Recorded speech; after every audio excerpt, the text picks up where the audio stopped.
know, welcome back to the Hummingbird off the deep end workbench. Dave, we've got the guru. He's the man. He's the Swordfish. master. You know, RJ Boyle. makes That's heavy. RJ makes his living off the swordfish. So we're glad to have him here. You know, swordfishing, you can catch them all over the state of Florida, but down here on the southeast coast, you know, that's where the main concentration is. It's also, although, one of the hardest places there is.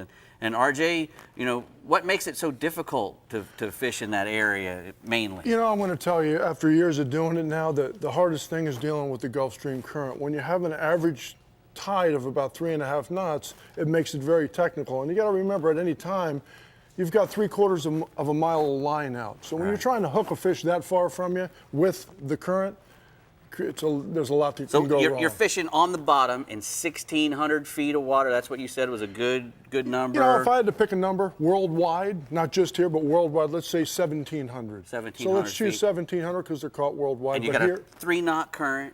Yep. And you got how much weight down there to get you know, all on that an line? average 12 pounds, let's say 12. So that makes it a fairly difficult proposition to hook It's a very fish difficult. and It's do very all that. difficult. Now, and there are other places where it's a lot easier. You know, fishing in Texas, fishing in Louisiana, Panhandle, that area, you heard the fishing's good up there. It's very good worldwide, like I said. But what you notice in those places is that the current's very light, which makes it much easier to fish. You don't have the line out. You don't have the dynamics that we have with the Gulf Stream. So here in Florida, if you can master Florida sword fishing, you can go anywhere. You can do it anywhere. You'll have success. I found that out at our last Marlin University, how much right. I didn't know about it. That's right. What's your favorite bait to use when you're out here? I'm going to go 2 baits. I'm going to say ladyfish, and then secondly a bonita belly. Yeah. I got Odd one, that's an odd new one. business. I'm going to go into catching ladyfish for bait, sell them We'll to buy RJ. 'em. We'll make a fortune. That's right. We sell a lot. Does you know, you hear a lot about sword fishing. You know, you go on the moon, you don't go on the moon. Is there anything to that? This whole moon thing? Very simply put, after years of doing it, the bigger the moon, the less bites, the bigger fish you're going to catch. Smaller the moon, more bites, smaller fish. I got you. Keep it there. Simple. Okay. Less bites, bigger fish, big moon. I got you. And are you guys using? I know that's awful deep down there and a lot of weight. Are you using electric reels mostly, or are you hand cranking? I'm going to tell you that in other places you can hand crank easily. Here in South Florida, we've caught a couple of records and some slams and things where we've had to manually crank. It can be done. If it has to be done, it can be done.